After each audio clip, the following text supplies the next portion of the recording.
No spin, no bias, no censorship. I'm Dan Wootton. This is Outspoken Live, episode number 44. And despite the deaths of 12 migrants yesterday, the illegal invasion of the Channel has continued at pace today. 300 crossed yesterday, with a dozen arriving in Dover early this morning. There were more boats launched later, while 3,000 criminals wait on the shore to board.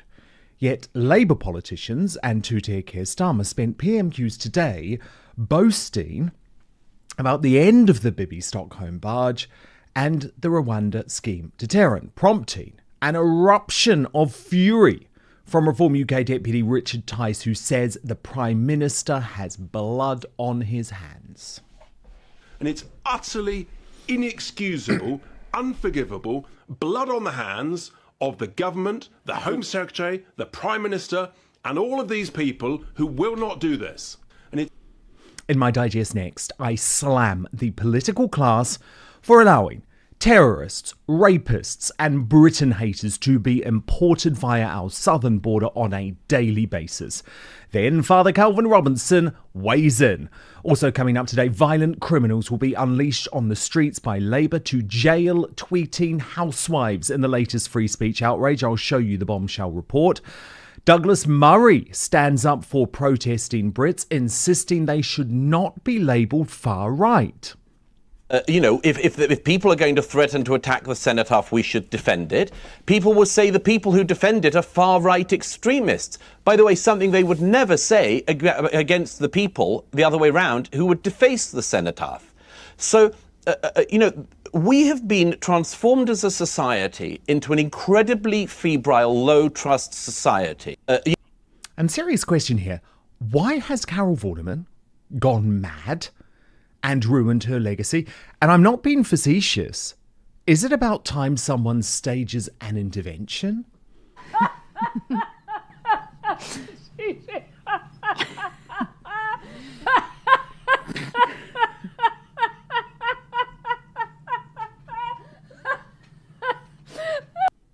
didn't think it would be possible to like anyone less than Ava Santina, but there you go. Then, in the uncancelled after show, a special on the migrant crisis with the independent journalist Callum Smiles, who has been conducting fascinating on-the-ground reporting in Calais. He'll reveal his findings. You can register to watch on our website right now, www.outspoken.live. Remember, it's a safe space, free of big tech censorship. Your support at just £5 a month, about the price of a cup of coffee in the UK's big cities these days, gives you 30 minutes of extra content every single weekday. But most importantly, it continues to allow me to make Outspoken. Let's go.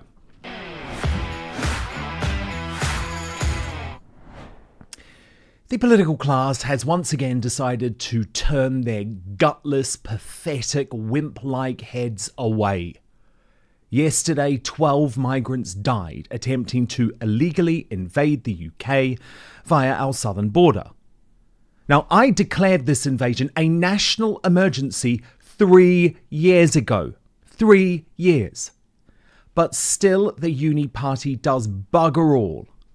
There were 300 more arriving yesterday, a dozen arriving in Dover early this morning with more boats then launched, and 3,000 more waiting on the shore to board. There is no plan other than throwing open our borders and relocating these migrants, which include a significant number of rapists, drug dealers, cold-blooded murderers, and terrorists who despise our way of life. Relocating them up and down the UK in your communities as part of Operation Scatter. So I couldn't believe that the only time immigration came up in the first PMQs of the new parliamentary year was via a captured Labour MP boasting about the end of the Bibby Stockholm barge, which allowed Two Tier Keir Starmer to embarrassingly boast about ending the Rwandan scheme, which has been the only viable deterrent to stop the boats. Mr. Speaker, I welcome the Home Office's decision to close the Bibby Stockholm barge in my constituency. We all know this barge is a gimmick. First, it arrived late. Second, it cost the taxpayer a fortune. Third, it was laden with fire and disease risks. And fourth, it likely contributed to the death of a 27-year-old asylum seeker on board. So can the Prime Minister reassure my constituents that this unworkable gimmick and similar unworkable gimmicks will be closed down as we clear up the mess from the party opposite? I thank my honourable friend for the question. Unlike the party opposite, we won't waste money on gimmicks. And that's why within days we ended the Rwanda scheme, we announced the launch of the Border Security Force, and we're preparing legislation to introduce counter-terrorism powers to tackle gangs. And in the first 2 months, we've removed more than 400 people on planes who had no right to be here. Compare that with the 4 volunteers sent to Rwanda that cost £700 million. This is a government of service, not a government of gimmicks. What a fool. What a waster. What a despicable man. He has no idea of the consequences of what he's damning our country to. Or actually, maybe he does. And it's all part of his plan. But the only politician who I have seen over the past 24 hours share the anger of the silenced majority on this issue is the Reform UK Deputy Leader Richard Tice, who unleashed on Starmer, accusing him of having blood on his hands. The only way the deaths will stop, and about 40 people now have died this year alone trying to cross the English Channel, is if you pick up and take back. And do you know what makes me absolutely sick with fury and rage is the bleating and whining of people like Care for Calais and the Refugee Council and other do-good bodies who say we need more safe and legal routes. The only way to stop these deaths and this tragedy is to pick up and take back. And the British authorities have got to say, it ends. It stops now. We pick up and take back. And we know it works. We know it's legal because the Belgian authorities have done it. And on one day since being the new government, the border force under the new Labour government did exactly the same thing when a boat got into trouble. The moment we do that, this whole nightmare, these tragedies and these deaths stop within 2 to 3 weeks. And it's utterly inexcusable, unforgivable, blood on the hands of the government, the Home Secretary, the Prime Minister, and all of these people who will not do this. Now the thing is, even Starmer doesn't seem to believe he's actually Prime Minister, given he used the job title 3 times today to refer to Rishi Sunak. Serious issue, it requires serious consideration, and the Prime Minister knows the legal frameworks that have to be kept under review. It's the same test for all licences, as the Prime Minister knows, and I don't think the Prime Minister is really inviting me to put that to one side. We have to, the Leader of the Opposition. To be honest, if he continues this way, I actually think Starmer won't last his term. Because he has now made a clear decision to allow the invasion to continue. The French Interior Minister blamed the UK's loosely regulated job market for the continued flood of migrants leaving Calais. And he has a point. As our superstar panellist, Connor Tomlinson, pointed out, the French government has blamed the UK's Deliveroo economy for the deaths of 12 illegal immigrants crossing the English Channel on Tuesday. The UK Supreme Court ruled last year that Deliveroo drivers are self-employed, thus not subject to the same legal checks as salaried employees. Given the low pay of this gig economy work, these illegal migrants are net tax beneficiaries, using their income on disposable goods to the detriment of the working native population.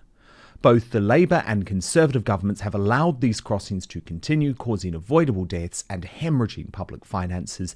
This is a political choice. And my friends at the New Culture Forum added, 5 years ago, a French politician told the BBC that stopping illegal boat crossings was simple, make Britain less attractive than France. She singled out in particular Britain's black economy and said the UK needed to get tough on employers and landlords who employed and housed illegals. But there is no will from politicians to create any real change that will protect our borders. Their rhetoric about diversity being our greatest strength actually gets more delusional by the day, given the reality of the situation on the ground, illustrated perfectly here by failed London Mayor Sadiq Khan. But here's the really important point of my short remarks. Yes, we celebrate our diversity, and in Islam, we are a very, very diverse religion.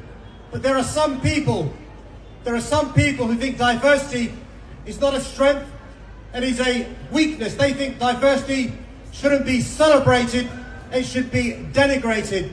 They try and pit Muslims versus Hindus. They try and pit those from London versus those from other parts of the country. They try and pit those who are older versus those who are younger. And as the general election approaches, they will try and make these culture wars bigger and bigger. And we've got to say no. We've got to say we're going to build bridges and we're not going to build walls. We've got to show them that Islam celebrates diversity and we celebrate our brothers and sisters, whether they're Muslims or they are non-Muslims. Islam celebrates diversity. Unless you happen to be a gay man or an empowered female. Now, I hope you realise by now that unlike deranged leftists like Carol Vorderman and Dr. Scholar, I will share and praise people who I strongly disagree with politically, if they make an important point. Even, by the way, if that point has been made on the worst podcast in British history, The News Agents. So please, trust me on this. Give me 1 minute and 22 seconds of your time to play you words of wisdom from, wait for it, the actor Michael Sheen, who has pointed out why the uni party of Labour and the Conservatives is failing us. We're seeing a sort of multi-party system trying to break out, come through the, like weeds through the concrete of the two-party system, But that, I think there is a frustration in terms of what the options are for voters in this country. And when people feel like the two parties, for all the differences there might be among them, it's essentially tinkering around the edges. And a desire for something more radical is clearly there, but the options are quite limited in where that desire can go. So we're seeing a lot of people quite scarily, and we've seen it in Germany yesterday as well, and seen it in America, I guess, in a different way. But that because it's just not right. Things don't seem to work the way they should. Why are things the way they are? Why are some people getting so rich and yet we're being told there's no money for this and there's no money for that? Do you think Starmer's being too gloomy? I don't think he's going to change anything radically. And we need radical change. I think that's the problem. And whenever anyone comes anywhere near the levers of power who might make radical change, whether you agree with it or not, whether it's Corbyn or Truss or whatever, they're sort of, they're not allowed to do it. They're pushed out. So the system itself seems to resist radical change, and yet it seems to be crying out for radical change. We're seeing a sort of... Now look, Sheen has a very different solution to me. But his diagnosis of the political problem there is correct. Because as I've said, the globalist blob forced both Boris Johnson and Liz Truss from power because they insisted on the status quo with wet weakling Sunak. These globalists do not believe in the nation state. They have no intention of stopping the boats or protecting our borders, which is why it increasingly feels like only a political revolution will save us from this invasion. To react to that, though, and all of the day's big stories, let me bring in the outsider.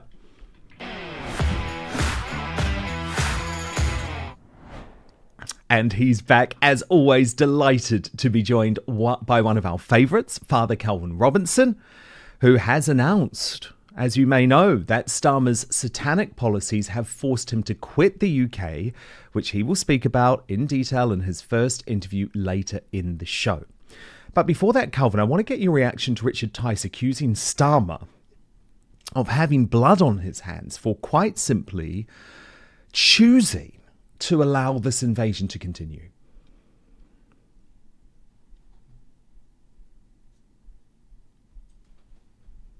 Oh, sorry, Calvin. We're just struggling to hear you, so we will try and How get about your that? sound on. Now we've got you, so start Sorry again, about please, that. Calvin. It absolutely is a choice. At the moment, Keir Starmer is choosing not to address one of the most important issues facing our country in modern times, this mass migration. Whether we're talking about legal or illegal immigration, there is mass migration to the UK. It's causing a hell of a lot of trouble for a lot of people. And instead of focusing on that, Keir Starmer and his party, what have we heard this week? The Culture Secretary said we need to address the tickets for Oasis. So many people were queuing for hours to get tickets, and the tickets were so expensive. Like, are you serious right now? People are being stabbed to death on what seems like a daily basis in our capital city. And we've got people not being able to afford healthcare, not being able to afford to live, to rent, or to buy a house. People cannot get into schools because they're full. All our resources are stretched. We've got more migrants coming over the channel every single day. We're seeing hundreds of people crossing over illegally. Yet you want to talk about ticket prices. But Calvin, it's communist diversion. Of course it is. Communist diversion. Don't talk about the real problem. We want to control every element of our lives, including which concerts we're able to go see or not see. Let the market decide. If people want to queue for hours for an Oasis ticket, fantastic, let them. But Keir Starmer and his ministers should be addressing the boats crossing the channel. They should be addressing the mass legal migration, such as the universities pretty much giving visas away to Chinese students as an import policy rather than for an educational policy. They should be addressing all of these issues, as well as the rampant crime, especially knife crime, but instead it's distraction and it's control on their part of things that should not matter to them. I could not believe, Calvin, that the only time immigration was raised in PMQs at all today, at all, was to praise getting rid of the Bibby Stockholm, getting rid of the Rwanda scheme. I mean, the Conservative government failed. They absolutely failed on the invasion, but they were probably the two deterrents that we had. And it made me feel sick seeing Labour celebrate getting rid of the only deterrent, because it will only be deterrence in the end that does stop the invasion. They don't want deterrents. We saw last week the Spanish border police managed to stop a boat from crossing their border illegally by just riding over the boat. Now, I reshared this. I took a lot of heat for resharing this, and I wasn't making a judgment call either way. I was just saying it can be done. You can police your borders, but there has to be a threat of persecution, a threat of prosecution rather. There has to be a threat of violence. There has to be a threat to say you will not cross our borders illegally, otherwise our military will act. And that has to be the case. Otherwise, we will have an invitation. And that's what we have now, an open invitation. We got rid of all the deterrents. Well, I mean, the Labour government got rid of all the deterrents, the few that the Conservative Party were willing to put in place. And so without deterrents, you have an open border invitation. We need to have policies that say, no, the borders mean that we are a country. We are a sovereign country. And if you cross those borders illegally, you are entering illegally. Therefore, the first thing you're doing on our land is committing a crime. Therefore, you should be deported straight away. But it shouldn't get to that point. We should have actual, I mean, you know, I've been saying on your show for a long time that we should have gunboats. We should have ways to protect our sovereign Well, and as borders. Richard Tice says, we can have a turn-back policy. I have always advocated for a turn-back policy. There is a way to do it within the bounds of international law, just like Australia did, but there is no political will. Now, the other thing that is particularly disgusting about this government, Calvin, is that they are freeing up prison places for, no exaggeration, housewives, mums who maybe posted something inappropriate on X or Facebook, like Julie Sweeney, like Lucy Connolly, on the day of the Southport massacre. Places are having to be freed up in order to put in prison those folk who I now believe are political prisoners. I really do. But Calvin, we were promised that no violent criminals, no sex offenders would be unleashed on the streets. Now, I'm not usually a fan of Channel 4 News.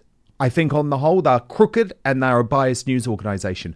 But like I said earlier, I will praise organisations I disagree with when they do something good. And Channel 4 News has a whistleblower revealing that that is a load of baloney from Starmer and the Labour government. In fact, violent criminals and sex offenders will be released early. Watch this report and I'll get you to react off the bat, Calvin. Obviously, we put in place a framework.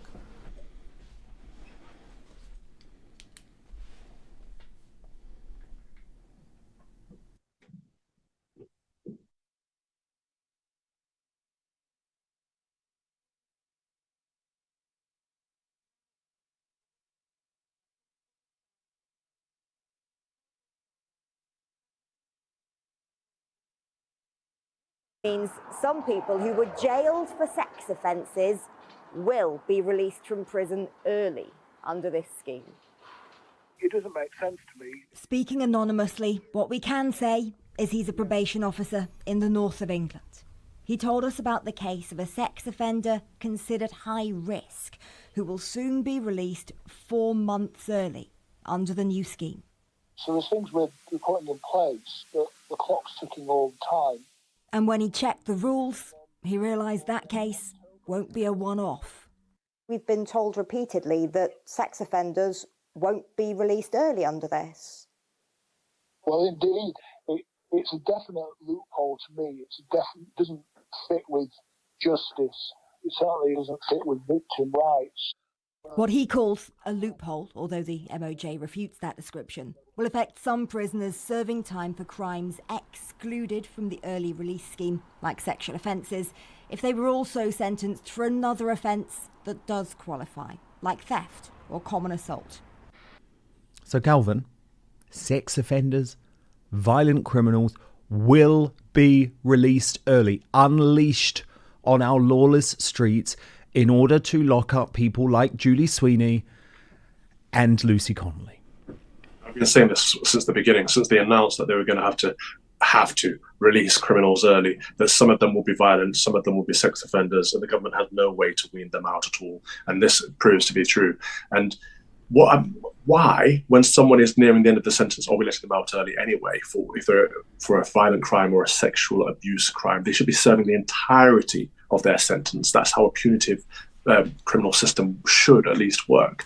But the fact that we're letting them out for the purposes of putting people in who've said hurty words on Facebook or mistweeted something on Twitter is absolutely outrageous. Again, it comes down to this communist government and their control over every single aspect of our lives, including the approved narrative. Now, we've been saying that there has been an approved narrative for a long time, even under the Conservatives. But unfortunately, the Labour government want to actually kind of dictate what an approved narrative is, and if you step outside of those bounds, you will be arrested for it. And they'll say it's hate speech, they'll say it's disinformation, they'll even go as far as to say it's misinformation and lock people up for that, rush them through the courts, rush them through the judiciary, send them straight to prison, at the same time as letting out these violent criminals and these sexual abusers. It's upside down. It's really, really scary. Yeah, for all their faults, Calvin, and don't get me wrong, the Conservative government had many, especially during COVID when it came to trying to control speech. But for all their faults, they were not throwing people in prison for social media posts. That is where we're at. And if our prisons are full, why are we not building more prisons? Why are we not using the Bibby Stockholm as a prison? Why are we getting rid of all these options and letting violent and dangerous people out in order to lock up harmless people? I don't understand it, Dan. I really don't understand why, if the prisons are full, if there's only 700 places left in the entire country, why are we not prioritising building a prison? Over COVID, they said there weren't enough hospital spaces. They built emergency hospitals. They were never used, but they were able to whip them up. Why can't we do the same for prisons? Well, the thing is, Starmer doesn't actually want to lock people up. That's the irony. He's hired a prisons minister who is all about restorative justice and rehabilitation and being out in the community. So the irony is, he only interferes in the justice system when it is political prisoners, when it's people who he thinks are going to challenge him on the key points, like what we saw with the riots after the Southport massacre. And Douglas Murray, who has become a real champion for the British people throughout this period, has again very powerfully gone viral for insisting that it is wrong, completely wrong, as I say, as Calvin says, to brand these folk who are protesting to try and protect British values as far right. Watch this. The British public should not endlessly be putting up with being insulted and defamed. And my belief is that we have the right to stand up for our traditions and a right to stand up for our holy places and our holy days. And that the situation we're in is that if anyone does say we must, if people are going to threaten to attack the cenotaph, we should defend it, people will say the people who defend it are far-right extremists. By the way, something they would never say against the people, the other way round, who would deface the cenotaph. So, we have been transformed as a society into an incredibly febrile, low-trust society. Low-trust society, Calvin, do you agree? Absolutely, it's a low-trust society in many elements of our lives. But we forgot what trust means. It means having faith in someone or something. And in our society today, we want to have evidence before we can have that trust. And that isn't how it works. It's back to front. And so we need our governments, we need our politicians, we need our judiciary, all of them need to remember that they are there to serve us. And therefore, the trust should be in the British people because the British people are sovereign. It's not the other way around. We shouldn't be trusting our politicians. We shouldn't be trusting our police forces or our judges. They should be trusting in us and serving us. And that's where it becomes reciprocal. Serious question. Has one of the worst people in the UK, Carol Vorderman, gone mad? Now, I know that might sound extreme, but increasingly I've seen this woman who used to be a national treasure, who used to align herself with conservatives like Boris Johnson and David Cameron and Matt Hancock, go further and further down a spiral of insanity since she's been hijacked by the hard left. And I genuinely think it is time for Carol Vorderman's friends to stage an intervention after I saw this cringeworthy and quite frankly weird and unhinged video where she actually makes that awful woman Ava Santina seem somewhat normal. Kemi Badenoch, she's been speaking about Doctor Who. You need someone like me who's not afraid of Doctor Who. She's not a big fan of...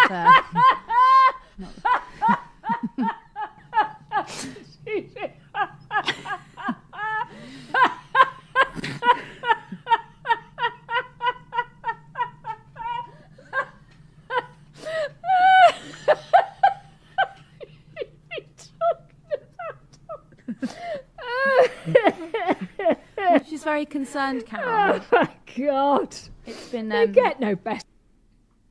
You okay, love? What's going on? Oh, I feel bad for her. She's I really not do. okay, is she? She's clearly tried to ingratiate herself with the left of politics, and she's done a good job for a fair amount. You know, she led a campaign to get Ewan Lawrence fired from GB News, and to some degree she was successful in that, and she's become bestie mates with lots of people on the hard left. But as you and I very well know, there is the goalpost keeps shifting on the hard left. There is no centre ground there. So in order to stay in the in crowd, you have to get more and more extreme. And I think that's what she's been doing over the last few years, bless her. She was attacking me just a couple of days ago. Every time she attacks me, she goes, I don't know who this Calvin Robinson person is, but ... launches into an ad hominem. Like, well, don't lie, Carol. Calvin's living rent-free in your Botox forehead. But that's a good point about the Botox forehead, and I'm not trying to resort to ad hominem, but maybe the reason she's so animated with her laughing is to let people know that she's actually laughing, because if she wasn't, we wouldn't have any idea. But the thing is, Calvin, that was fake laughing. She doesn't mean any of this. It's performative. And the thing is, it is incredibly odd because this woman launched the most horrendous and visceral attack on me based on complete lies. And Calvin, I knew her. I used to work with her at ITV. She was utterly charming and she knew that I was a good person. So I think it is incredibly sad and somewhat worrying when we see someone go so far down a political ideology that they are prepared to actually lose any sense of what's real. Obvious why this is happening, bless her. I mean, she was a national treasure. We all loved Carol Vorderman on Countdown. But post-Countdown, what is she known for? What has she done? What has she accomplished? She's become irrelevant. And when people are striving towards relevance, they'll latch onto anything. And it's very abstract. And it seems she's latched onto hard left politics because she gets a lot of affirmation in that area. And so she's doubling down. And it's actually tarnishing what little is left of her image and how, you know, people did really, really like her. And now she's just become this far left troll. And that's what she'll be remembered for, sort of a plastic troll. It's a great shame. And she has destroyed her legacy. Yeah. But I mean, at this point, what can she do? She can't get back into television. She's not a proper quality. So she's just commentating on everything that she dislikes and saying how much she hates people like you and I and anyone on the right of the centre. Like, if your whole selling point is on what you hate, then that's going to be very toxic for you and your brand, and that's what she's fallen into, bless her. And she's going to find it very hard, Calvin, because the reason that she disappeared from social media for so long is because how can she actually defend this Labour government from the left? Her hero, Keir Starmer, who has got rid of the fuel payment, for example, for pensioners. So already, within 2 weeks, she's realised that putting all your stock in one political party and believing that they're going to save the world is nothing if not incredibly naive. Make idols of people, right? And especially celebrities or politicians. And Carol's fallen into that trap because whilst Labour were in the opposition, it was easy to hold them up on a pedestal and say how great Labour would be in comparison to the evil, wicked Tories. But now Labour are in government and they're not going to do much better than the Tories. That's what you have to fall back on when your idols are now on that pedestal about to topple off. You're going to topple with them.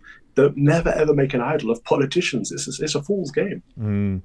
Well, look, I think she's a very sad case. And there is something very desperate and grasping about her. And again, I agree with what you're saying about ad hominems. But the thing is, Calvin, she goes there every single day against decent people. And actually, she's a tragic figure. She's mustn't. I call her mustn't because she is trying to act like she's a 21-year-old. Oh, I know. And it's not dignified. It's not classy. She doesn't look good. It's embarrassing. I think she's having a 3-quarter life crisis. And the problem is she is so nasty and unhinged that there's no reason that anyone shouldn't return fire. I mean, she's clearly an old woman at this point, and that's not a disparaging remark. That's part of life. Hopefully we'll all get old one day if we live that long.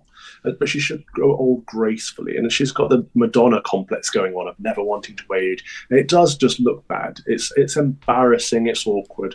Just acknowledge that you are a human being like the rest of us. You're going to get some grey hairs. You're going to get some wrinkles. Embrace it. And maybe you'll find a new career path that isn't for younger women that you can actually do well at.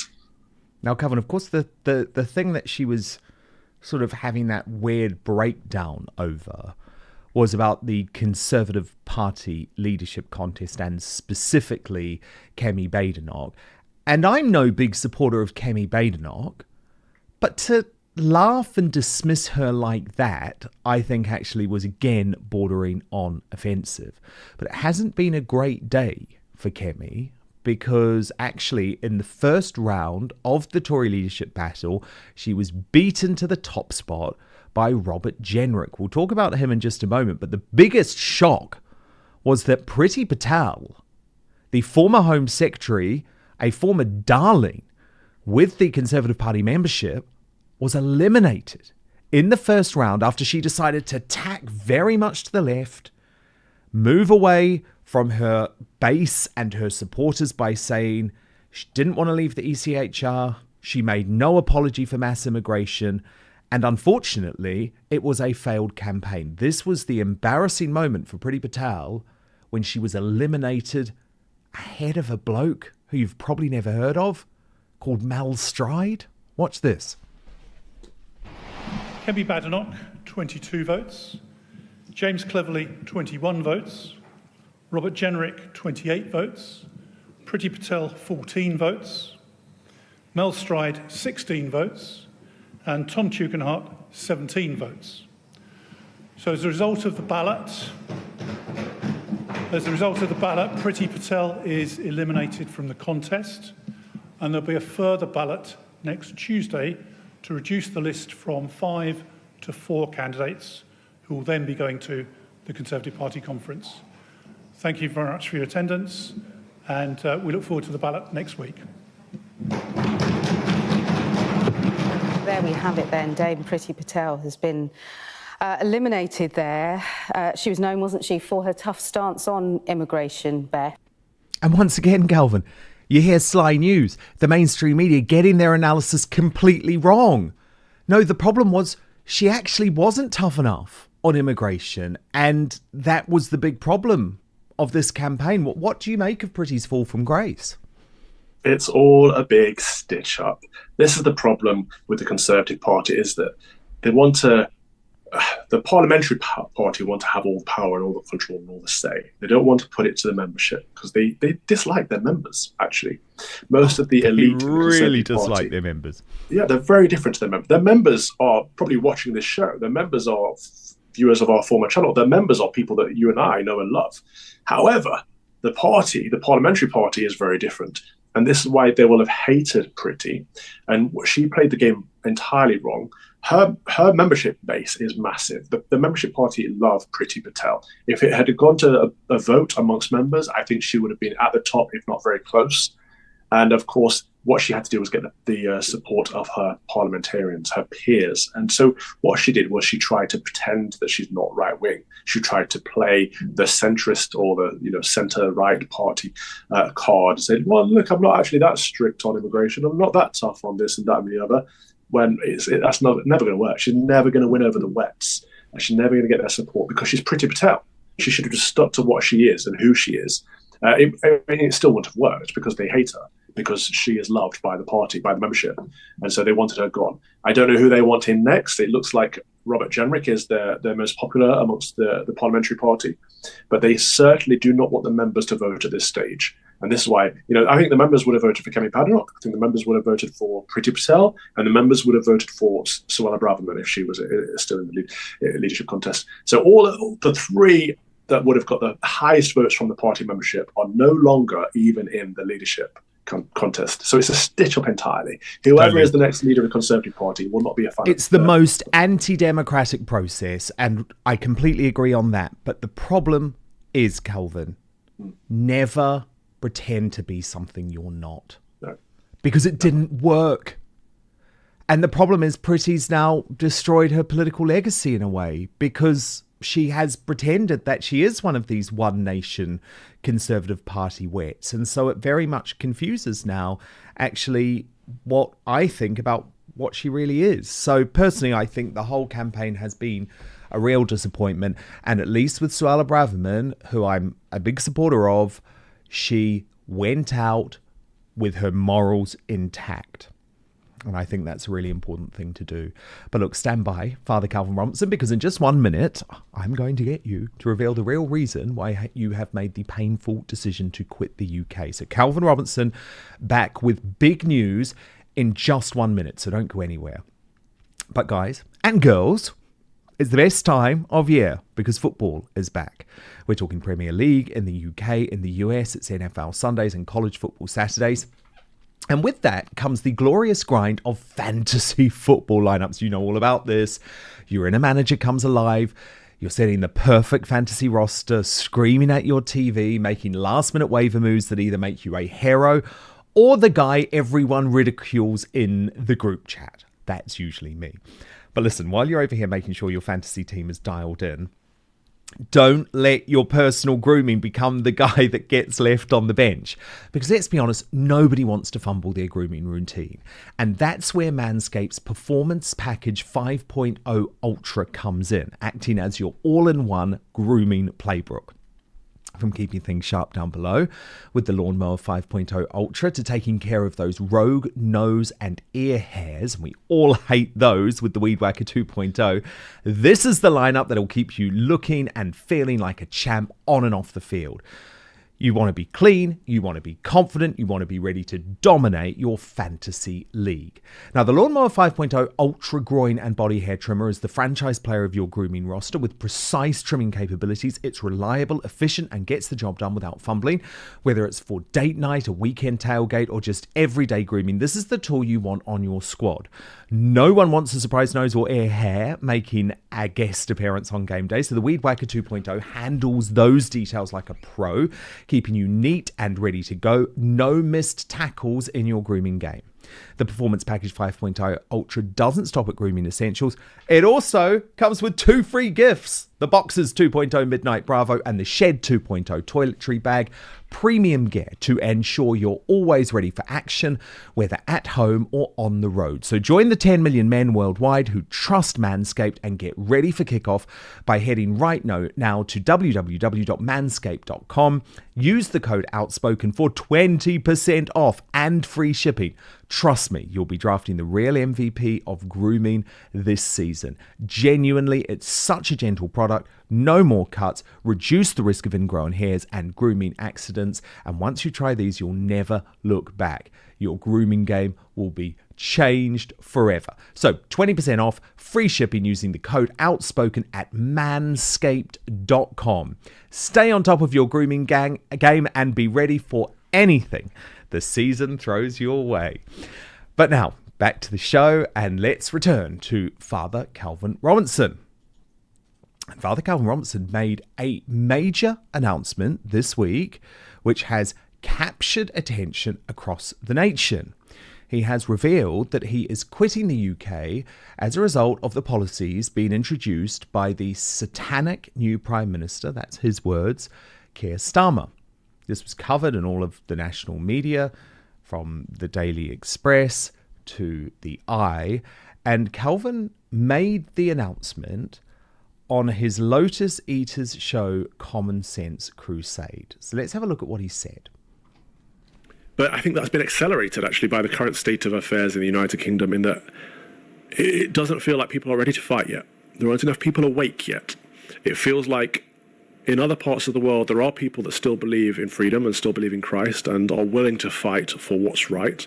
And I'm hoping that in joining them and becoming a soldier among many, that we can regroup and we can build an army. And I'm speaking metaphorically, but we need to be stronger as Christians, as Brits, as Englishmen. We're not there yet. And so I will make a stand in the next general election. But in the meantime, I'm going to work as a full-time parish priest in a parish elsewhere. London is no longer safe. I have moved out of London, and I'm a nomad at the moment, floating around without a home. But I've been offered a home, and I'm going to go and serve and minister to good people, good faithful people, and hopefully come back with stronger and with more encouragement, and not on my own. At the moment in England, it feels very much that there are so few of us that we're on our own. And so let's pray that more people wake up to.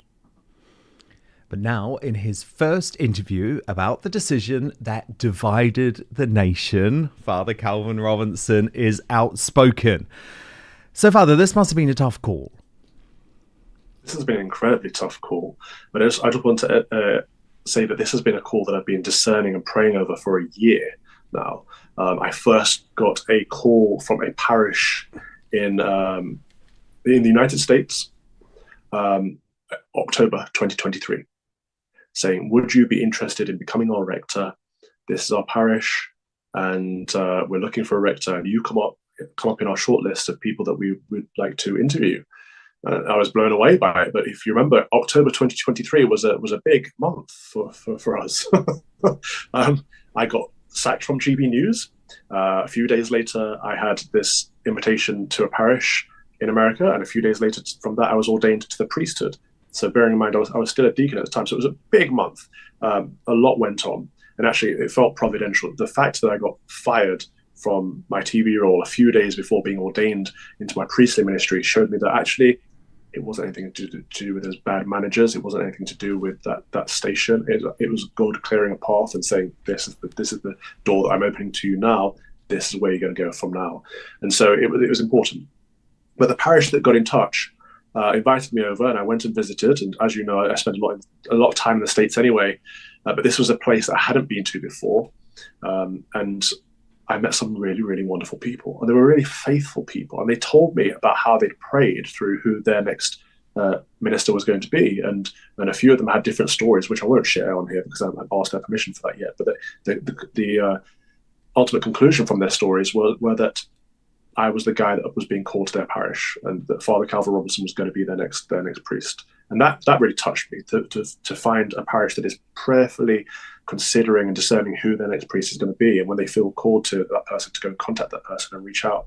And so I thought that was wonderful. But these things take a long time. There's a lot of bureaucracy, meetings with bishops, immigration stuff to sort, lots of boxes to tick. And so it's been in the process for a year, and it's not quite ready. It wasn't going to be ready, but something changed. And that something is the Labour government. The Labour government got into power, and straight away we saw protests on our streets. We saw people getting stabbed. We saw young girls getting murdered, for goodness sake. And it seemed like the people in charge didn't care, worse than not caring. They wanted to paint the people who did care as the problem, as the perpetrators. They painted ordinary, concerned, upset, frustrated Britons as the far right thugs, they were calling people. And then they started clamping down on people that were addressing the issue. And as you and I have talked about in a few segments now, normal people with concerns on Facebook and Twitter are being arrested and sent to prison, rushed through the system, whilst violent criminals and sexual abusers are being let out to make room for them. Something felt up. And of course, as this was all going on ahead, I thought, I need to consider what my options are here. Is this a safe place to stay? If I'm no longer called to the United Kingdom, if I'm called to a ministry elsewhere, maybe it's time to leave. Maybe it's time to get out while I still can. And then, as I'm discerning this, the Mohammedans put out their, not quite a fatwa, but they put out their announcement of the top 10 Islamophobes and agitators, and I was in that list of people. Is clearly painting a target on my back, target on my front, to be honest with you, to say to the Mohammedans that this is one of the guys to take out. This is one of the guys that is not on our side. And so as the government was clamping down on Britons and encouraging and supporting the Mohammedans with we need more money to protect the mosques. Protect the mosques from what or who? At the same time as that was happening, the Mohammedans were releasing their statements, putting a target on me. And I came to the conclusion that this is no longer a safe place for me to be. My ministry is elsewhere. My vocation is elsewhere. Maybe I should be elsewhere. And so this is why this is my last week in the United Kingdom, and this weekend I'll be moving to the United States and taking my ministry there with, like I say, a very good, faithful community who have been in need of a pastor and have thankfully called me to minister to them. I'm so thankful to them, and I cannot wait to get stuck in. Absolutely, and there's so much to go on there. But can I just ask you, in all seriousness, if you had a concern that because we do not have the protection in the UK from the First Amendment, and you've been seeing this crackdown on free speech, and we know, Calvin, that this government wants to make Islamophobia illegal, and you are very clear that you have a lot of problems with that religion and extreme Islam, did you think there was a serious possibility that you could be arrested if you stayed in the UK? Absolutely. I've been traveling a bit this month. I've tried to avoid being here, as you know, because whenever I'm on your show, I'm somewhere different. But whenever I come back to the UK, I'm concerned that either I'll be arrested at the airport and locked up. They've done similar to Tommy Robinson, or that I'll be stabbed in the street and not by some anonymous Mohammedan who takes the wrong end of the stick and does not like what I have to say. I genuinely believe that Islam is dangerous. I don't think it's compatible with the West. I don't think it's compatible with British values, which are Christian values. And that should be something that's able to be said. That should be a debate that we're able to have in a free, liberal, democratic society. But I don't think this society is free, liberal, or democratic anymore, unfortunately. And it's not a conversation that most people want to have. And until we do, we won't know who we are as people or where we want to be as a nation. And that's what's upsetting about all this, because I love my country. I love England. I love Great Britain with all my heart. But it's gone down the pan, and it's going further down. It's been pushed down by the Labour government. The Conservatives dug the hole, but the Labour are jumping in head first. And when I look at America, when I go over there, I see they share many of our problems, but they're not quite as far advanced in their progressive liberal push towards wokeness and Mohammedanism. There's still a chance for them. I think the UK has fallen. I can't see a democratic means to turn things around. I think it's going to end up in civil unrest at the very best and civil war at the very worst. I don't want to see that, but that's where I see it going, because I can't see a way to change things through the democratic system. Whereas in America, they have their First Amendment, so people are protected, they can say what they believe, and they have their Second Amendment to back up their First Amendment. And those two amendments are freedom. Their freedom is enshrined in their law. And thankfully, most Americans still believe in freedom. They genuinely still believe in freedom, and they believe in Christ. And I think in England, many people no longer believe in Christ because it's no longer fashionable. People, you very rarely hear people talk about Jesus publicly and openly, but people don't even believe in freedom anymore. We chose safetyism over freedom. Freedom comes at a cost sometimes, but so does safety. And we chose safety at the cost of our freedom. And we've been doing so for a number of years now. I can't see it turning around. And it's interesting because this is a discussion that has been had not just by high-profile folk, but by lots of ordinary people who are very concerned about what's happening in their country. And again, that has been ignored by the mainstream media. But I wanted to play you this video by Katie Hopkins, who I know you're friends with, who was talking about just how many people are considering following you out of the UK, Calvin, after the election of this Labour government. If you feel stuff, you can feel it massively at the moment. And the problem with journalists or content creators is that they're not out and about feeling people to understand this. So it's like an invisible story that people aren't telling. But the first is that if the media was doing its job properly, one of the biggest stories right now would be the number of people, taxpayers specifically, workers, who are actively looking at ways to get out of the UK, either to leave the UK, where they could go, what passports would work where, how long you can stay somewhere without needing a visa or needing a visa and how you get one, what age you have to be to qualify to move to a country, what it would be like to move your family, or actively clearing out houses, homes, places they stay, throwing things away, preparing to leave. If you feel... Calvin, do you agree with her? Yeah, this is it. I'm getting so many messages from people who are saying, look, we're also considering the same. We don't know how to get out, but we want to get out. And it's a great shame that people are feeling it like this. But I want to specify, this is not running away. Some people have said to me, you're abandoning the fight. And my response to that is, where is the fight? Show me the battleground. Because I don't see you up there. I don't see many people up there. I can name on one hand the number of soldiers we have out here at the moment fighting the good fight for freedom. Dan, you're on that list, but so few people are. And it's all well and good for people to sit at home and say, well, we expect you, Calvin, to be out there. It's like, well, yes, very good. But I can continue to tweet. I will continue to do my common sense crusade on the Lotus Eaters. I'll continue to do Fox and Father on Reclaim the Media. I'll continue to do Dan Wootton Outspoken on your channel. Yes, we should clarify. Calvin Absolutely. is still going to be here every week talking about what's going on in the UK. But the only difference is I won't be stabbed or arrested for doing so. The internet is global. We are global. And as much as I fight against globalization, this is one of the benefits of it, that we are all connected electronically now. Well, for now, Brazil have just cancelled X. I can imagine the UK Labour government cancelling X over their fight with Elon Musk at some point in the future. France has arrested the chief executive of Telegram. I mean, it's Chilling insane. times. Make sure you get a VPN. But my point is that we cannot be the only ones fighting, and we cannot fight on your behalf. If people are upset that some of us are leaving the battlefield, then you should be on the battlefield with us. That's my point. But also that we have to regroup. It's not a running away. Even the apostles had to leave certain areas and dust off the sand from their sandals and move along to somewhere else and then come back sometimes, but sometimes not.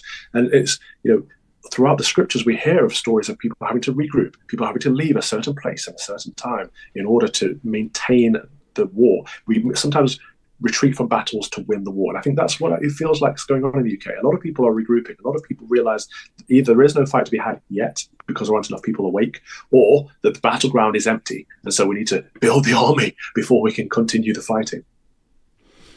Indeed. And I guess I want to look at the different reactions to your announcement, Calvin, because I would put it in three categories. Firstly, there are a lot of people who are hugely sympathetic and have said, I get it, I understand, I'm considering doing the same thing, and I saw a lot of that. Then you had your supporters who were disappointed because they felt like the UK was less safe without you in it. What's your response to them? These decisions aren't easy, and we don't make them on our own, especially people with faith. I've prayed through this decision, like I say, for a long time, and I'm going where I genuinely believe the Holy Spirit is leading me.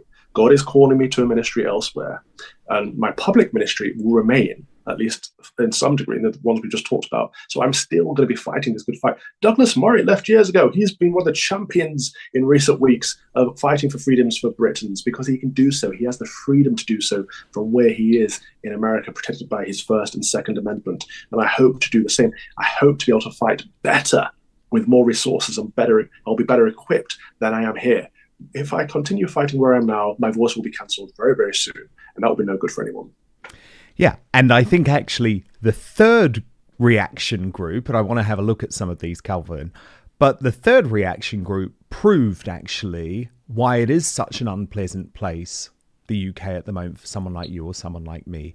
So the I ran an awful article. Its headline, UKIP spokesperson Calvin Robinson to leave UK correctly predicts people will rejoice. The Poke similarly ran an article seemingly celebrating your exit. And some of the specific responses once again showed that the left are actually nasty and vindictive and full of hatred and completely unable to argue with people who have reasonable differences with their philosophy. I mean, look at this, Calvin.